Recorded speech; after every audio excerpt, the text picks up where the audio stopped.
Donc bonjour et bienvenue à toutes et à tous pour ces rencontres de la chaire Industrie, Design et Innovation sociale.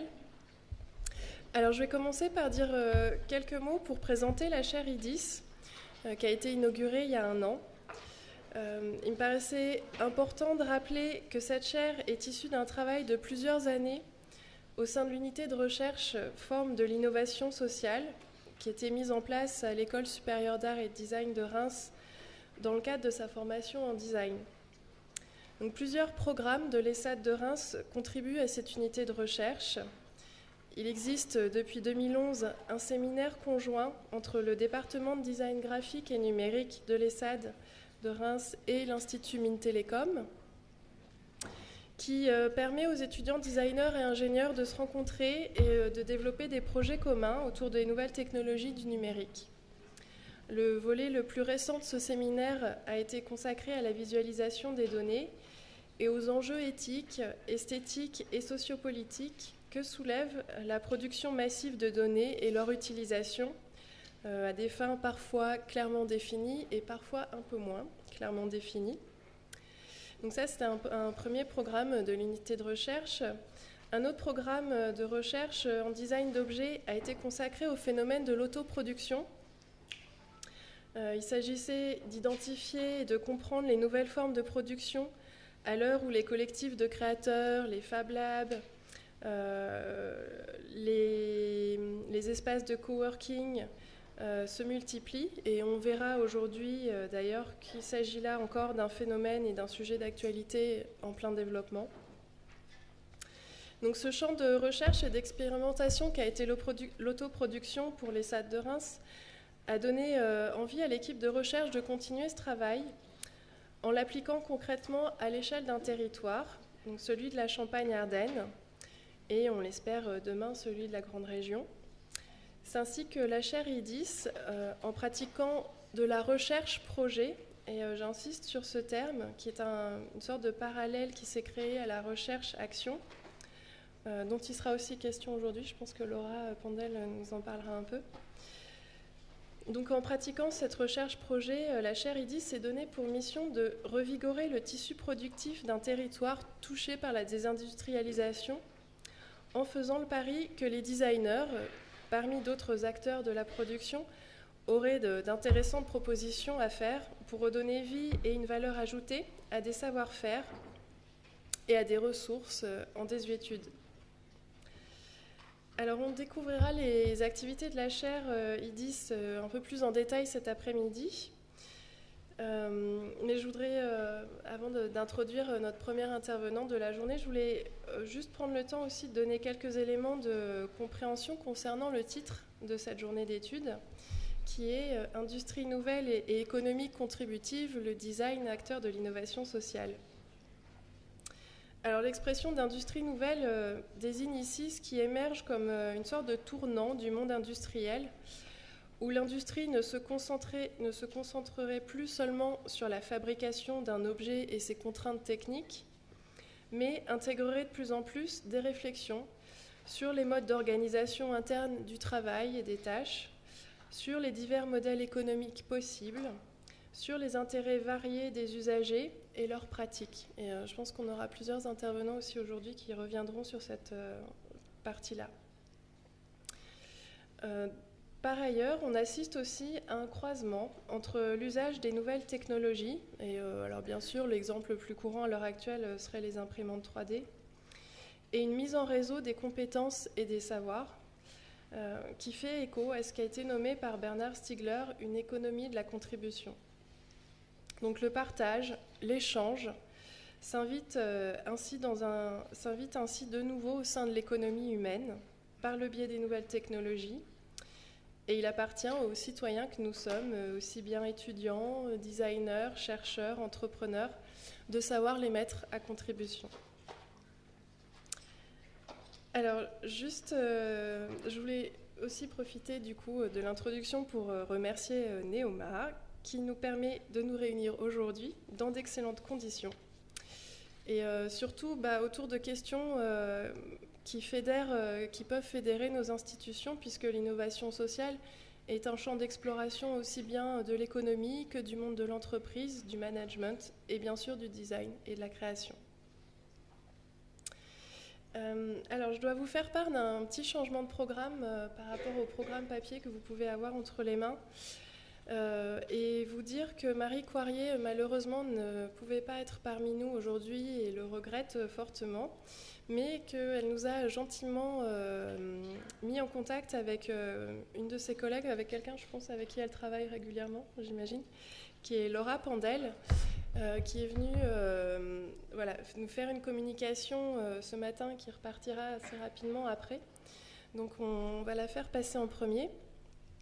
Laura Pandel est designer, membre de la 27e région, qui est un collectif de designers, qui conduit donc des programmes de recherche-action, comme je le mentionnais tout à l'heure. Voilà, une posture pour laquelle la 27e région teste des méthodes d'innovation avec les acteurs publics. Vous faites ainsi le pari de la pluridisciplinarité, un mot pas facile à prononcer, en mobilisant les compétences du design, mais aussi celles des sciences humaines. J'ai noté l'ethnographie, l'enquête de terrain, l'observation participante et des pratiques amateurs, notamment l'éducation populaire. Voilà, donc je vais vous laisser la parole. Merci beaucoup d'être venu. Ok, merci beaucoup pour votre invitation. Donc bonjour à tous, je m'appelle Laura, je suis designer de formation, je sors d'une école que vous connaissez peut-être qui s'appelle l'ENSI Les Ateliers. Donc il n'y a pas si longtemps que ça, j'étais de l'autre côté, j'écoutais des gens en conférence, voilà, donc ça fait un peu bizarre d'être passé du côté des intervenants, mais voilà, c'est comme ça. Donc je vais ce matin vous raconter un peu ce que je fais dans mon activité de jeune designer, et particulièrement au sein d'une association pour laquelle je travaille qui s'appelle la 27e région et qui a pour particularité de travailler dans un champ un peu particulier qui s'appelle le design des politiques publiques. Donc ça peut paraître un peu barbare, je pense, pour certains d'entre vous, et on va essayer de voir aujourd'hui en quoi c'est pas si éloigné que ça finalement des notions d'innovation dont on a parlé tout à l'heure. Donc peut-être pour commencer un petit détour sur cette question, qu'est-ce que le design appliqué à l'action publique? Ça peut paraître des termes complètement antinomiques, et en fait, à bien des égards, pas tant que ça, parce que si on s'y penche un peu, en fait, on s'aperçoit que l'univers de l'action publique est fait d'un certain nombre de choses matérielles, des espaces, des éléments signalétiques, des codes formels, des courriers, du vocabulaire, des choses qui finalement ont une sensibilité et nous touchent. Et malheureusement, ce sont aussi des choses qui sont dénuées souvent d'un traitement qualitatif et qui peuvent nous paraître un petit peu arides ou un petit peu sèches. Donc voilà, une photo prise dans un hall de mairie lambda, j'ai envie de dire, dans une petite mairie d'une petite commune rurale. Je pense que c'est une scène qu'on a tous vue un jour dans notre vie. On se retrouve dans un lieu de l'action publique et on se dit qu'est-ce que c'est pas confortable, qu'est-ce que c'est mal pensé, qu'est-ce que je suis pas bien à cet endroit. Donc du coup, on peut se dire quand même que ce sont des sphères ou des endroits qui sont parfois un peu en manque d'un traitement par la conception, d'un traitement par le design. Voilà. En tout cas, c'est le postulat qu'on fait à la 27e région, en se disant aussi que finalement, c'est un secteur qui a un impact sur énormément de facettes de la vie quotidienne. Si on pense à toutes les grandes thématiques régaliennes de l'action publique, la santé, l'emploi, voilà, ce sont des choses qui nous touchent tous. En fait, on a une culture en France qui est extrêmement sensible à la puissance publique, à ce que fait l'action publique dans notre vie.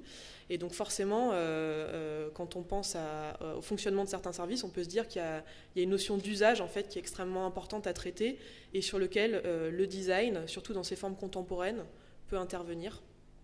Voilà. Un autre constat aussi qu'on partage avec d'autres, je pense, c'est la complexité de l'univers administratif, de l'univers des politiques publiques, qui aujourd'hui éloigne la plupart des citoyens de ce monde-là.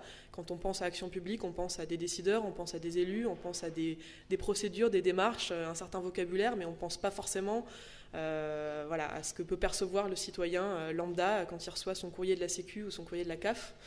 Donc comment est-ce qu'on peut remettre une notion d'usager au centre de ces systèmes-là? En tout cas, ça nous paraît important.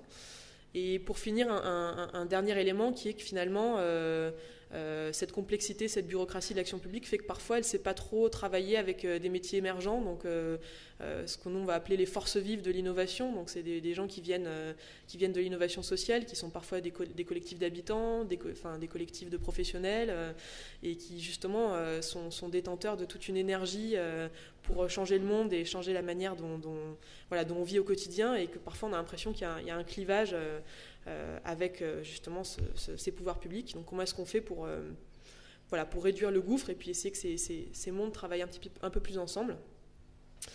Donc on pourrait penser à ce stade-là qu'en fait le design appliqué à l'action publique, c'est juste le fait de concevoir des nouveaux équipements publics, c'est-à-dire de s'attacher à toutes ces choses matérielles et de les reconcevoir. Ça peut passer par du mobilier urbain, ça peut passer par repenser des espaces. Mais finalement, c'est un petit peu comme si on disait que dans le champ du design d'objets, ça consiste uniquement à concevoir des nouveaux objets. Alors on sait bien que, je pense, ça fait partie de notre culture en tant que jeune designer, de savoir aussi que dans la production d'objets, il y a aussi des postures qui sont critiques, qui sont artistiques, qui sont de l'ordre de l'expérimentation.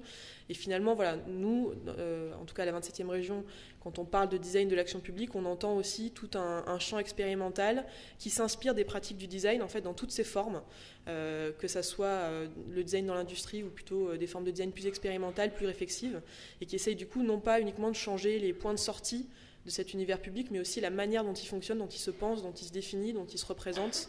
Donc changer un peu la culture et la fabrique de l'action publique. En tout cas, c'est quelque chose qui nous paraît essentiel, pas uniquement traiter les symptômes, mais aussi traiter l'intérieur de la machine. Et en ça, je trouve que le monde du design est assez inspirant dans la diversité de ses pratiques aujourd'hui. On n'est pas tout seul à traiter ces questions-là, bien entendu. En France, c'est un univers de niche, on peut dire, qui est encore très peu abordé, mais qui commence à prendre racine. Par contre, en Europe, il y a un certain nombre d'organismes qui existent, qui sont associations, qui sont agences de design, qui sont think tanks, qui sont collectifs, qui sont fondations parfois, et qui essayent justement d'inviter des designers à travailler sur des questions d'action citoyenne, d'action publique. Donc ça, c'est une petite cartographie qu'on a réalisée il y a quelques années, qui est déjà complètement obsolète. Ça vaudrait le coup de la réactualiser, notamment en France. Je pense qu'il y a énormément de structures qui se sont créées, dont celle de Marie Poirier d'ailleurs, qui aurait dû intervenir aujourd'hui et avec qui on travaille régulièrement. Je vous invite à aller voir, à défaut de pouvoir l'entendre aujourd'hui, aller voir son site internet qui s'appelle Care & Co, pour découvrir un peu ce qu'elle fait. Et donc on voit qu'il y a de plus en plus de professionnels issus du design qui s'intéressent à ces sujets-là. Un petit mot sur la 27e région. Donc nous, on est une association, on existe depuis 2008-2009. Aujourd'hui, on compte 8 salariés dans l'association, 2 designers, donc finalement on est quand même assez minoritaire. Et les autres profils, c'est des gens qui viennent plutôt des sciences politiques, des sciences de gestion. Et puis il y a un gros pôle d'administration, puisque en tant qu'asso, donc on a une logistique administrative qui est assez conséquente. On s'appelle la 27e région parce qu'à l'origine, on travaille essentiellement sur des sujets de politique régionale. Donc à l'époque où la 27e région a été créée, il y avait 26 régions, et donc la 27e, c'était un peu la région laboratoire, la région qui n'existe pas, mais la région alternative où justement il y a une réconciliation entre le citoyen et l'acteur public. Depuis, ça a pas mal changé, déjà parce que le nombre de régions a diminué, mais aussi parce qu'on travaille sur des sujets beaucoup plus divers. Donc maintenant, on travaille avec tout type de collectivités et d'organismes publics. Donc on travaille avec des ministères, avec des villes, avec des entités un peu particulières comme le CGET qui traite de l'égalité des territoires, par exemple. Donc on a un champ d'action qui est assez large et qui nous permet de couvrir finalement un très grand nombre de thématiques, que ce soit le transport, la santé, l'éducation, la ruralité, voilà. Et donc concrètement, qu'est-ce qu'on fait ? Donc je vais passer assez rapidement sur nos différents programmes d'action, et ensuite je vais essayer, dans le temps qui me reste, de zoomer sur un exemple pour que vous puissiez voir un petit peu de l'intérieur comment ça se passe concrètement. Mais déjà un aperçu un peu plus large. Donc on mène en fait des programmes de recherche-action, donc dont on définit nous-mêmes la méthodologie, et ensuite qu'on propose à des organismes publics de cofinancer. Donc l'idée, c'est bien de sortir d'une relation de prestataire par rapport à des acteurs publics qui ont parfois un peu l'habitude d'acheter des compétences. Allez, on va chercher un sociologue, on va chercher un designer, mais plutôt dans une relation de partenariat et de collaboration, d'où le terme de recherche-action qui implique aussi qu'on est dans une horizontalité. Et donc ces programmes, ensuite, on les mène dans des territoires. Donc très peu de choses se passent à Paris, beaucoup de choses se passent au contraire dans les territoires. Un premier exemple de programme qu'on mène depuis le début, qui s'appelle Territoire en résidence. où là en fait l'idée c'est de s'attacher aux lieux de l'action publique, donc ça va être les lycées, les gares, les environnements matériels de l'action publique, et en fait on envoie une équipe pluridisciplinaire avec à la fois des designers et des gens qui viennent plutôt de la sociologie et de l'observation, en immersion pendant 3 semaines dans ces équipements, pour qu'ils essaient de comprendre qu'est-ce qui ne fonctionne pas et qu'est-ce qu'on pourrait améliorer. Donc je pense que vous avez déjà pu croiser ce type de méthodologie dans votre cursus, ça ressemble un peu à ce qu'on fait dans les résidences d'artistes par exemple, c'est-à-dire vraiment essayer de proposer à un praticien d'être en immersion, d'être sur place, d'habiter le lieu, de se mettre un peu dans les chaussures de l'usager et puis d'essayer de comprendre comment ce lieu est vécu par ses habitants. Donc voilà quelques exemples à la volée, quelques images tirées de nos résidences sur des sujets assez divers. Par exemple, on a pu mener une résidence sur l'avenir des gares en zone extrêmement rurale. Donc on sait tous que certaines gares sont en train de fermer, donc il y a une désertification progressive du réseau ferré. Donc qu'est-ce qu'on peut faire de ces lieux qui sont encore identifiés par la population comme des points symboliques du service public ? Est-ce qu'ils peuvent servir à autre chose ? Donc comment est-ce qu'on peut les réinventer en partant justement des usages du territoire ? Donc c'était avec la région Bourgogne. On peut être aussi sur explorer des dispositifs qui n'existent pas encore mais qui sont en cours de montage. Donc, par exemple, implanter une maison de santé dans une zone rurale en Auvergne, ça implique de penser à un bon cahier des charges, donc du coup d'être au courant de comment la population a accès ou n'a pas accès justement aux services de santé et du coup de s'intéresser un peu à toute la galaxie des services qui existent à la fois dans le public et dans le privé autour de la préservation de la santé, notamment des seniors. Voilà, donc on a mené 18 résidences, donc je ne vais pas les passer tout en revue, mais c'est pour vous donner un peu un exemple du scope de sujet sur lequel on est. Un autre programme qu'on mène en ce moment qui s'appelle la Transfo, où là l'idée c'est plus d'être en immersion dans des terrains avec les habitants, mais plutôt au sein des institutions, c'est-à-dire de voir comment finalement ça se passe plutôt du côté de ceux qui font l'action publique. Donc la transfo, c'est l'idée d'essayer de comprendre en fait c'est quoi le métier d'agent public et comment ça se fait que ça se passe, que ça soit dur et que ça se passe mal souvent. Comment fonctionne cette bureaucratie et comment est-ce qu'on peut du coup essayer de faire bouger les lignes à l'intérieur en se disant que finalement c'est bien de faire bouger les lignes sur les territoires du côté de la société civile, mais il y a aussi beaucoup de gens qui font ça et qui du coup parfois se trouvent un petit peu limités par leurs moyens. Il faut aussi essayer de faire en miroir bouger les choses au sein des institutions. Donc ça, c'est un programme qui est beaucoup plus long dans le temps, qui dure 2 ans et demi sur chaque cycle. Donc cette fois-ci, on essaye de rentrer dans des institutions, des conseils régionaux, des villes, et de comprendre comment est-ce qu'on peut aider ces organismes à se doter d'une fonction, ce qu'on pourrait appeler une fonction de R&D, dans lequel peuvent intervenir des designers, des sociologues, en collaboration avec des agents publics. Voilà. Donc finalement, ça c'est une notion qui est assez présente dans l'univers privé. Il y a énormément de grandes entreprises qui ont des fonctions innovation, qui emploient facilement des designers, des gens qui sont justement spécialistes d'une vision prospective des choses. Par contre, dans l'action publique, c'est extrêmement rare, donc c'est quelque chose qu'on a essayé de promouvoir. Donc voilà une photo, par exemple, extraite d'une démarche de transfo qu'on a menée avec la région Champagne-Ardenne pendant 2 ans. Et donc la bonne nouvelle, c'est que la région est allée jusqu'au bout de la démarche et donc a créé un laboratoire d'innovation que vous connaissez peut-être, qui en tout cas aujourd'hui existe et depuis peu de temps, mais essaye de mener des démarches innovantes au sein du conseil régional. Voilà. Un troisième exemple de programme sur lequel je vais passer assez rapidement, qui est notre plus récent, qui s'appelle les éclaireurs, où là, cette fois-ci, l'idée, c'est de s'intéresser, de remonter encore plus dans le cœur de la machine administrative et de s'intéresser aux pratiques de gestion administrative. Donc ça peut paraître complètement abstrait pour la plupart d'entre nous, mais nous, ça nous passionne.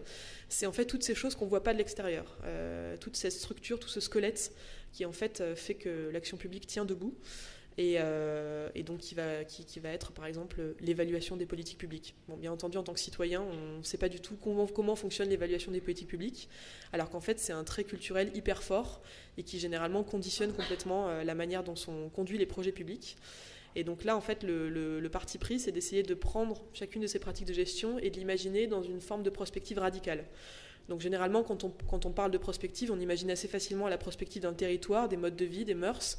On se dit par exemple à quoi ressemblera ma ville quand il y aura 2 degrés de plus, par exemple, etc. Mais on ne pense jamais à ces choses-là, qui pourtant vont évoluer aussi, qui sont justement toutes ces pratiques administratives, toutes ces choses cachées, qui en fait conditionnent le fonctionnement de notre société.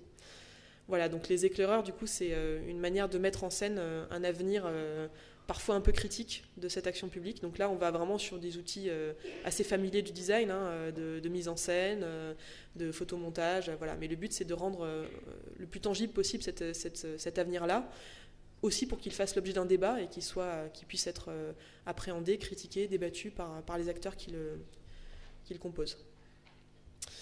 Voilà rapidement sur les programmes d'action qu'on mène. Il y en a d'autres. À côté, on a une activité de formation. Voilà, on a aussi une activité un peu de centre ressources en tant qu'association à destination des professionnels avec qui on travaille. Ce que je vous propose maintenant, c'est d'essayer de rentrer un peu plus dans le concret, parce que là, ça fait un aperçu un peu abstrait, et de vous présenter un projet qu'on a mené l'année dernière, qui est donc une résidence au sein d'un hôpital. Donc je vais essayer d'aller assez vite, mais quand même de vous montrer un peu quel type de méthode on a pu mettre en œuvre. Donc l'hôpital Métropole, nous sommes dans les quartiers nord de Marseille, et nous sommes sollicités par la future métropole qui va relier la ville de Marseille avec la ville d'Aix, donc la métropole Aix-Marseille-Provence, qui se dit en fait comment est-ce qu'on peut envisager l'avenir de ce territoire métropolitain qui n'existe pas encore mais qui est en train de se créer à travers ce qu'on pourrait appeler des équipements sentinelles. Donc ces équipements qui sont des grands infrastructures du lieu, donc les grandes universités, les grandes gares, les grands hôpitaux, qui sont des points comme ça de services et puis de rassemblement de population sur le territoire, et qui sont aussi du coup des très bons observatoires du territoire en mutation. Voilà. Donc là, on est dans les quartiers nord de Marseille, donc au beau milieu de ce territoire qui va être un territoire métropolitain. Et on essaye de se dire comment est-ce qu'en partant de l'observation de ce site en particulier, on peut essayer d'imaginer quel sera l'avenir de la métropole demain. Voilà. Donc comme je vous l'ai dit tout à l'heure, les résidences se passent en immersion, donc ça veut dire qu'on habite dans l'hôpital pendant 3 fois une semaine. Donc on a notre bureau dans un hall de l'hôpital, on dort sur place, dans des chambres, etc. Donc on est vraiment en immersion in situ. On commence la résidence par une phase de prise de contact et de rencontre avec les gens qui vivent l'hôpital au quotidien. Donc bien entendu les familles, les patients, les visiteurs, mais aussi les agents, surtout ceux qui sont en contact direct avec le public. Et donc on essaye de capter un certain nombre de récits, d'entretiens. Alors c'est pas tant des entretiens quantitatifs, mais c'est plus des conversations. On essaye de capter des morceaux de conversation inspirants et qu'ensuite on documente sur un blog, ce qui nous permet de tracer un peu toute la matière du projet et de capter des histoires qui ensuite peuvent nous aider à mettre en projet ce qu'on observe. Voilà. Donc ça c'est un aperçu d'une première semaine de résidence. On réalise une trentaine d'entretiens à peu près au long cours avec des outils différents, parfois de la vidéo, parfois du son, parfois de la photo. On essaie de comprendre quels sont les usages du lieu. Et puis assez rapidement on va sur des dispositifs un peu interactifs, c'est-à-dire qu'on s'aperçoit qu'en fait il y a un décalage entre ce que nous disent les gens et ce qu'ils font pour de vrai. Du coup on va sur des questionnaires, des cartographies, des choses à remplir, des choses qui sont un petit peu plus créatives et stimulantes sur le plan des formes. Donc là, par exemple, on distribue une petite cartographie et on demande aux gens qui sont à l'hôpital, est-ce qu'ils ont déjà cherché en fait à se ressourcer sur le territoire environnant ? Est-ce qu'ils ont des prises en fait avec le territoire ? Est-ce que par exemple ça leur est déjà arrivé d'avoir à chercher un bouquet de fleurs, une épicerie dans un rayon de 500 mètres, 1 km, 2 km. Et on essaye de comprendre quels sont les liens finalement entre cette institution qui est un peu une citadelle dans son territoire et puis les quartiers environnants. Voilà. En parallèle de ça, on commence à aller vers des mises en scène de prototypes à l'échelle 1. Donc ça, je pense que c'est des éléments sur lesquels vous reconnaissez aussi l'intervention du design assez facilement, c'est-à-dire que pour essayer d'en savoir plus sur le contexte, on formalise des choses, on crée des prototypes et on les met en réaction avec les agents, avec les usagers du lieu et on essaye de voir comment ça prend. Donc là, par exemple, on est sur une réflexion sur comment est-ce qu'on peut mieux aider les gens à circuler dans l'hôpital, donc plutôt des dispositifs d'aiguillage, de signalétique, d'information, voilà. Et puis souvent, on laisse ces prototypes en situation, puis on observe et on se cache et on regarde comment ça fonctionne pendant une durée assez longue. Donc là, par exemple, on est sur une banquette de lecture en fait, qui sert à la fois de mobilier d'attente, sur lesquels les gens peuvent se poser, parler en groupe, complètement différent de ce qui existe dans le mobilier de l'hôpital en l'état. Et en fait, on va proposer à des acteurs du quartier d'investir ce mobilier. Donc par exemple, une bibliothèque associative va venir un jour avec une caisse de livres et puis installer ses propres livres. Ou alors on va faire la tournée des petits théâtres et des cinémas du coin et puis on va installer plutôt une programmation culturelle. Donc on essaye aussi de voir comment des dispositifs peuvent être appropriés par des acteurs qui ensuite pourront les faire vivre sur le long terme. Voilà. Comment est-ce qu'on peut tisser des liens. Ensuite, on a toute une réflexion sur quelles sont les zones à fort potentiel dans l'hôpital et autour de l'hôpital. Donc là, c'est toujours un format un peu d'enquête. On prend des photos, on demande aux gens de nous guider. Donc par exemple, on travaille avec les services techniques des espaces verts, par exemple, de l'hôpital, et on leur dit est-ce que vous avez observé des situations d'usage? Où est-ce que les gens vont pique-niquer? Est-ce qu'il y a des endroits où les gens vont pour se cacher, pour s'isoler, pour être un peu mieux que dans ces espaces un peu durs et un peu arides que sont les halls d'accueil de l'hôpital? Et donc ça nous amène à identifier des zones qui pourraient être des zones de projet qui sont déjà porteuses d'un certain usage, mais qui aujourd'hui ne sont pas qualifiées en tant que telles, qui n'ont pas d'aménagement propre. Et donc ça nous permet de les identifier et d'envisager ensuite de pouvoir les traiter plus durablement. Voilà. Donc tout ça passe par, encore une fois, des cartographies participatives, des dispositifs, je pense que vous connaissez déjà un petit peu. Et puis pour finir, donc là c'est plutôt dans la fin de la résidence, on essaye de faire des expérimentations à l'échelle 1. Donc, c'est-à-dire qu'on propose des situations qui pourraient être des situations de projet en temps réel. Voilà. Donc là, par exemple, le postulat était de dire et si on imaginait un parcours de santé à destination à la fois des agents de l'hôpital, des patients de l'hôpital, mais aussi des habitants du quartier, dans le but d'essayer de créer plus de mélange entre ces différentes populations qui aujourd'hui ne se parlent pas du tout. Et donc, on s'appuie sur la personne qui gère la médecine du travail au sein de l'hôpital et on dessine ensemble un tracé de parcours de santé et on le réalise pour de vrai, donc avec une petite équipe que vous pouvez voir là sur les photos. Donc on voit il y a des infirmières, des habitants, voilà. Et donc finalement cette première expérience en fait elle sert déjà à prouver que c'est possible et ensuite à fédérer les gens autour d'un projet qui vont avoir envie de continuer, voilà. Donc là on est vraiment sur comment est-ce qu'on essaye de sortir un peu de l'institution et d'aller dans les franges de l'institution et d'aller plus à la rencontre du territoire. Et une autre expérience voilà, qui pour nous a été assez fondatrice sur cette résidence, c'est l'organisation d'un marché paysan sur le parvis de l'hôpital. Donc là, par exemple, on est sur vraiment, on provoque un moment qui n'aurait jamais pu avoir lieu sans l'intervention d'un acteur tiers, où finalement on se dit comment est-ce qu'on peut faire en sorte de désenclaver cette grande citadelle et qu'elle s'ouvre un peu plus sur son quartier. En fait, si justement elle n'arrive pas à ouvrir ses portes, on va essayer de faire rentrer le quartier dans ces espaces. Et donc on invite un certain nombre de commerçants locaux, des producteurs locaux, à venir tenir un stand pendant une durée d'une matinée. Et donc ça a été une expérience, c'est là qu'on voit l'intérêt de faire le projet pour de vrai, c'est-à-dire que ça on n'aurait pas pu le faire en photomontage, ça aurait pas du tout, ça aurait été évocateur peut-être, mais ça n'aurait pas du tout porté le sens et la force que ça a eu en le faisant, en l'organisant pour de vrai, en montrant que c'était possible, et du coup en ayant tout l'écosystème de l'hôpital rassemblé, patients, agents, les cadres, les agents d'accueil, les agents de la sécurité qui se sont prêtés au jeu dans l'organisation de ce moment-là. Et ça a été un moment extrêmement fédérateur et qui va probablement être reconduit et rester un des projets phares de cet hôpital. Voilà.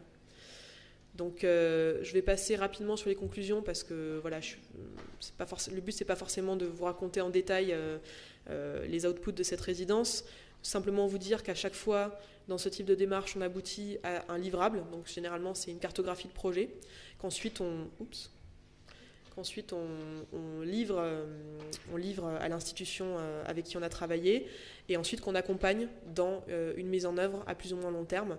Donc comme vous avez pu le voir, en fait, l'idée c'est pas seulement d'avoir des bonnes idées, c'est en fait d'essayer de comprendre quels sont les points, les sujets, les terrains sur lesquels il peut y avoir une meilleure collaboration entre des acteurs locaux et une institution publique, quels sont les points sur lesquels il y a un usage qui est maltraité ou sous-traité par exemple, quels sont les points sur lesquels on pourrait amener du confort, sur lesquels le point de vue de l'usager doit être remis au centre du débat. Donc là, en l'occurrence, on n'a pas du tout travaillé sur le système de santé en lui-même, puisqu'il était extrêmement performant et finalement, c'était pas du tout le bon sujet. Par contre, on avait vraiment travaillé sur qu'est-ce qui fait espace de partage, comment est-ce qu'on valorise justement cette diversité culturelle qui opère aujourd'hui au sein de l'hôpital, qui est donc emblématique du territoire métropolitain en cours de construction, comment est-ce qu'on essaye de la valoriser et de lui donner une vraie place en fait, puisqu'aujourd'hui elle se glisse dans les interstices mais elle n'a pas vraiment de place dédiée. Voilà, j'en ai fini avec cette présentation extrêmement rapide et donc si vous avez des questions.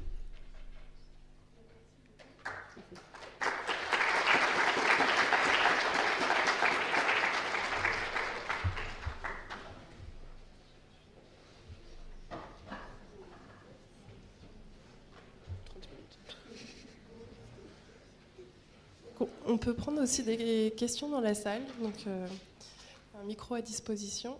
Oui.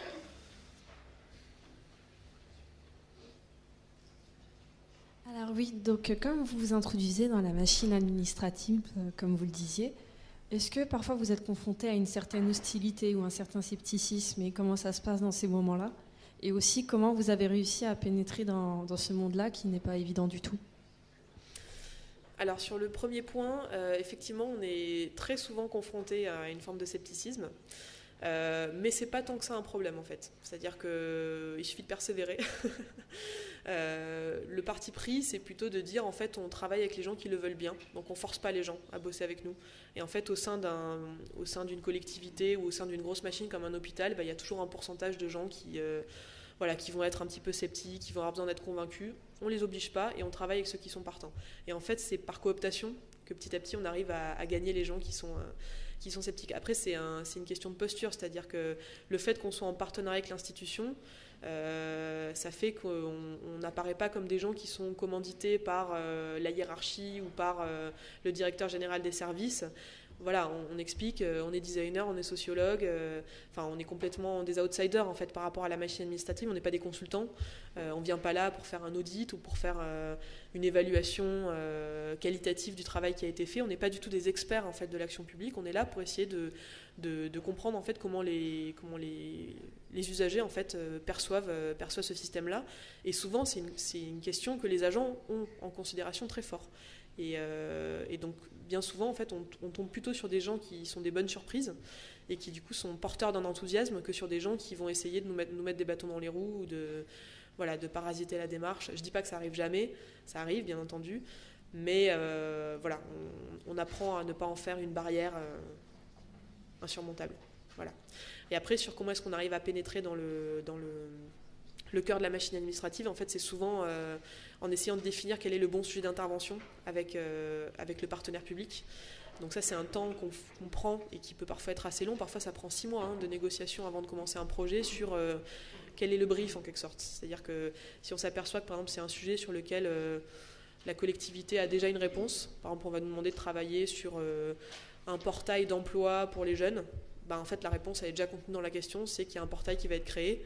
Et donc, pour nous, c'est une question qui est mal formulée, c'est-à-dire qui n'appelle pas une démarche de recherche-action, qui appelle à une prestation plutôt d'aide à la maîtrise d'ouvrage, par exemple.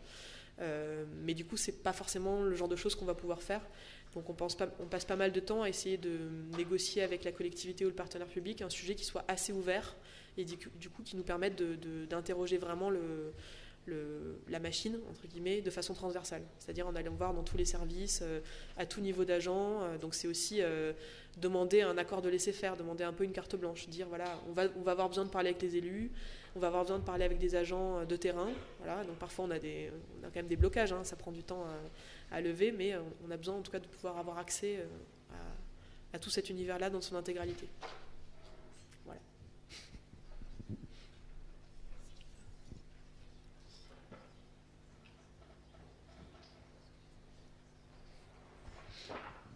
Merci pour votre intervention. J'ai 3 petits points rapides, vous n'êtes pas obligé de répondre à tout. Juste rapidement, vous avez dit 3 fois une semaine ou 3 semaines d'un coup, ça change le dispositif? C'est-à-dire vous avez des pauses entre... Ouais. D'accord. Il y a 1 mois de pause entre chaque semaine d'immersion, de préparation et de...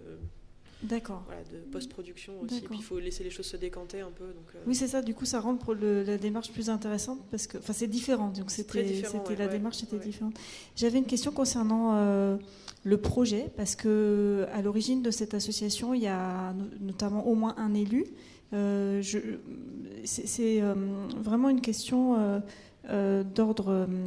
Derrière, il y a un projet politique, en fait. Derrière cette, pas partisan, parce que vous prenez position dans l'espace public, et ça se comprend. Mais vous avez dit au début, on veut changer la manière de faire.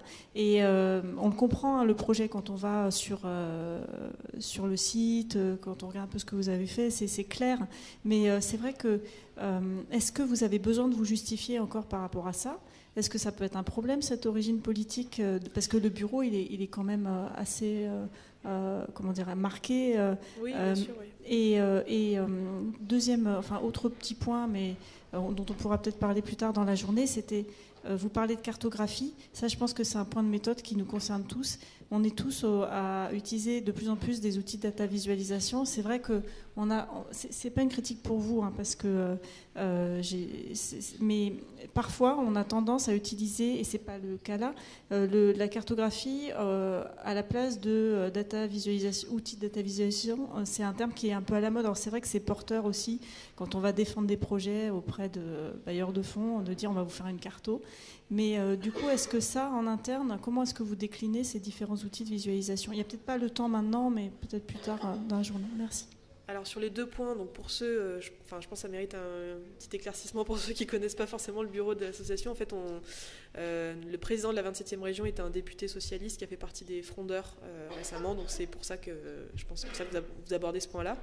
Donc effectivement, il y a une dimension politique, même si l'association n'est pas du tout partisane et ne le sera jamais, puisque le but c'est de travailler justement avec l'administration et pas avec le politique. C'est de dire en fait aujourd'hui le politique est au centre du débat et en fait la forme de l'action publique est jamais abordée, alors qu'en fait elle est l'essence même de ce qui fait que ça fonctionne pas ou que ça fonctionne. Mais en tout cas les outils ne sont jamais neutres, quoi. Donc les outils de l'action publique doivent être questionnés comme n'importe quel système. Pour qu'il soit performant, il doit savoir se réinventer.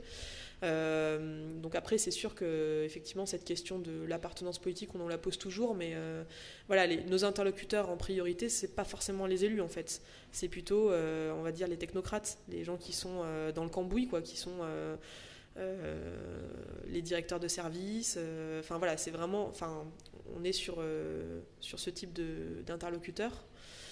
Et donc du coup votre question c'est est-ce que c'est un problème ou est-ce que c'est pas un problème, Est-ce que en termes de projet vous le déclinez du coup parce que vous avez dit on veut changer les choses, je peux comprendre, qu'on soit de toute façon de quel que soit le bord politique, il y a toujours des choses à améliorer bien sûr.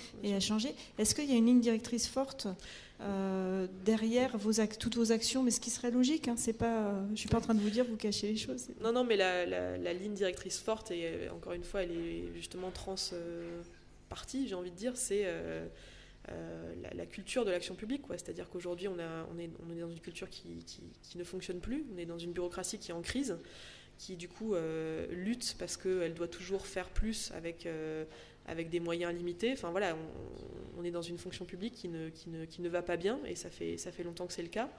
On est aussi dans la fin d'un cycle qu'on a appelé pendant longtemps le New Management public, qui était essayer d'importer des techniques qui viennent plutôt du privé, de les appliquer à l'action publique, et ce qui pour nous en tout cas de notre point de vue a créé pas mal de dégâts, hein, et notamment dans le rapport entre on va dire les forces vives de l'action publique en interne et puis tout ce qu'elle externalise en termes de conseils, avec du coup des rapports financiers extrêmement cruels, il y a une lutte de pouvoir qui se crée sur à qui appartient l'intelligence de l'action publique.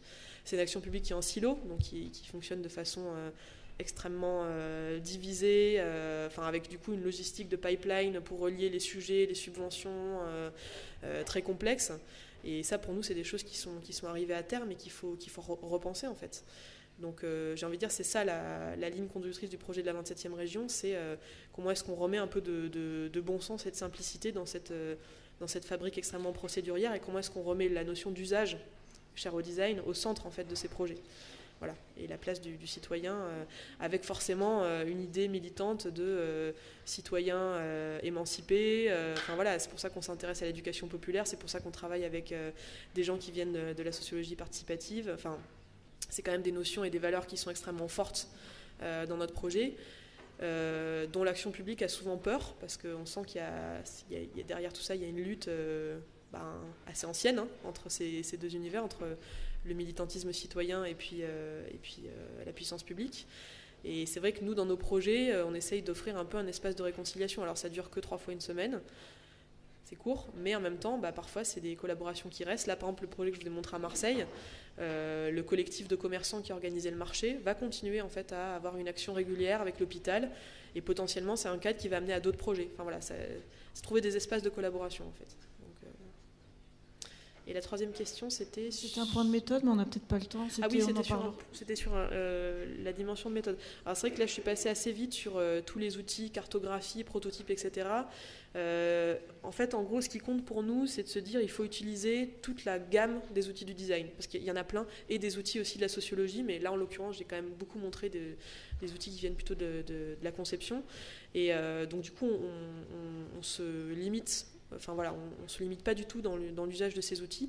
Par contre, on essaye de ne pas être dans une forme de méthodologie prête à l'emploi, parce qu'on sait aussi qu'il y a un discours un peu facile aujourd'hui sur une pensée du design qui appliquerait des outils. Voilà, à tel moment, il faut faire une cartographie, à tel moment, il faut faire un scénario d'usage, etc. Et nous, on a l'impression qu'en fait, chaque outil peut servir à un millier de choses. Et donc, il faut plutôt avoir la spontanéité et la capacité à solliciter le bon outil au bon moment. Et du coup à jouer au maximum sur comment est-ce qu'on fait réagir le réel, comment est-ce qu'on met en projet, comment est-ce qu'on implique la participation des gens, voilà, mais de façon extrêmement fluide et libre, voilà. D'où l'intérêt de travailler aussi avec des designers très différents. Donc il y a des gens qui viennent du produit, il y a des gens qui viennent du service, il y a des architectes, on bosse avec des urbanistes aussi parfois. Enfin, finalement c'est des métiers de la conception tous, hein, mais qui ont aussi leurs propres outils. Là par exemple sur le projet à Marseille, on a beaucoup travaillé avec le son, parce qu'il y avait quelqu'un dans l'équipe qui était familier des pratiques de balade sonore, de faire parler les gens en marchant, les faire échanger et puis ensuite réagir sur ce qu'ils ont enregistré, etc. Bon, personnellement, c'est une démarche que j'avais jamais vraiment menée de front, mais c'est intéressant de se familiariser de se frotter en tout cas à des nouveaux outils en permanence. Voilà. Est-ce qu'il y a d'autres questions ?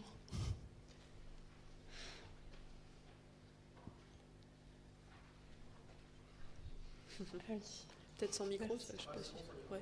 Je voulais savoir sur quoi vous alliez travailler dans les 6-8 mois à venir. Alors, moi personnellement ou toute l'association? Ça peut durer encore une demi-heure. Hein. Toute l'association. On a 2 résidences en cours en ce moment. Donc on est en train de finir. Il y en a une qui est sur les gares TER en Bretagne. Voilà. Et il y en a une qui est sur les fonctions de la mairie d'arrondissement. On relance un nouveau cycle du programme Transfo dont je vous ai parlé tout à l'heure sur les laboratoires d'innovation intégrés aux collectivités. Et cette fois-ci, on part plutôt avec des métropoles, des villes. Voilà, donc ça c'est un nouveau cycle de projet. On fait régulièrement des séances de formation. Donc là, c'est des événements auxquels sont conviés soit le grand public, soit des publics plutôt d'agents de collectivité. Qu'on essaye de sensibiliser un peu justement à cet univers du design. Enfin, on a l'impression qu'il faut faire le travail un peu dans les deux sens, quoi. C'est-à-dire qu'il faut aller chercher des designers pour les convaincre qu'il y a besoin d'eux sur des terrains comme l'action publique, et puis il faut aussi sensibiliser de l'autre côté l'univers des politiques publiques pour qu'ils s'approprient un petit peu mieux ces nouveaux métiers. Voilà. Qu'est-ce qu'on a d'autre de prévu ? C'est tout. Hein. Après, on conduit nos programmes. Ça nous prend énormément de temps de négociation. On essaie d'en monter des nouveaux aussi. Donc là, je vous en ai montré que 3, mais il y en a un 4e qui est en cours de maturation en ce moment sur plutôt le passage à l'échelle. C'est-à-dire, une fois qu'on a expérimenté à un niveau très micro, très local, comment est-ce qu'on fait pour ensuite dupliquer l'expérimentation sans justement dénaturer son côté... sur mesure, sensible, mais en tout cas en faire profiter d'autres terrains. Donc là, ce serait une sorte de résidence multi-terrain. Voilà. Moi, je profitais d'avoir le micro parce que du coup, j'aurais une question. Je serais assez curieuse de savoir comment est-ce que vous rencontrez vos clients, entre guillemets. Alors maintenant, vous êtes un peu connu, donc j'imagine qu'on fait peut-être plus facilement appel à vous, mais au départ, comment est-ce que vous avez pu... Est-ce que c'est vous qui avez démarché les administrations, ou parce que je pense qu'eux-mêmes n'avaient pas forcément identifié ce besoin-là. Donc comment se crée l'offre et la demande, quoi. Alors, le fait qu'on ait association fait qu'on ne parle pas vraiment de clients, parce qu'en fait ils adhèrent à la 27e région, et donc voilà, ils sont partenaires du projet, et dans ce cadre-là, en fonction du montant de leur adhésion, ils vont participer à un projet ou avoir un projet sur leur territoire. Mais donc c'est pas vraiment, par exemple, on répond jamais à des marchés publics. Ça c'est jamais une modalité de travail pour nous, quoi, parce que on a l'impression que justement, c'est peut-être quelque chose que j'ai pas assez précisé, mais en gros la 27e région, elle essaye de défendre un peu un rôle de laboratoire et de promouvoir aussi un secteur professionnel du design en émergeant sur ces sujets. Donc par exemple des gens comme Marie Coirier, avec qui on travaille régulièrement, ont une activité de réponse à des appels d'offres, de prestations pour des collectivités. Donc on essaye de se répartir un peu les rôles entre la sphère professionnelle et puis notre rôle à nous qui est vraiment un rôle un peu de défrichage, quoi. Donc ça, je pense que c'est assez spécifique pour en parler un tout petit peu. Après, sur comment est-ce qu'on rencontre de nouvelles collectivités, pendant longtemps, ça a été un peu notre appartenance à la dimension régionale, en fait, qui a fait on a été soutenu par l'ARF pendant très longtemps, l'Association des régions de France. Ce qui fait que voilà, on a quand même eu l'occasion d'avoir une tribune régionale qui nous permettait de présenter nos projets. Voilà. Depuis quelques années où on est plus sur des projets avec d'autres échelles de collectivités, j'ai envie de dire que ça se fait un petit peu par cooptation, par effet de rebond. C'est-à-dire, on documente énormément nos projets, donc tout est accessible en ligne. On écrit des articles, parfois on coécrit des articles avec des organismes de recherche, on invite des chercheurs aussi sur nos projets. Donc du coup, ça donne quand même une caisse de résonance à nos études qui font que y a souvent des collectivités qui viennent toquer à la porte en disant qu'est-ce que vous avez fait sur les lycées, ça m'intéresse. Alors déjà, est-ce que je peux y avoir accès ? Oui, prenez, allez-y. Tout est libre de droit en fait, donc c'est complètement, c'est pas une logique marchande où les produits de sortie sont la propriété d'un acteur et pas d'autre. Au contraire, on est dans une logique d'intérêt général. Et du coup, ça incite aussi derrière à partager, puis à monter des nouveaux projets. Voilà. Ça répond à votre question. Mais j'ai envie de dire, il n'y a pas une règle dominante, en fait. C'est beaucoup de...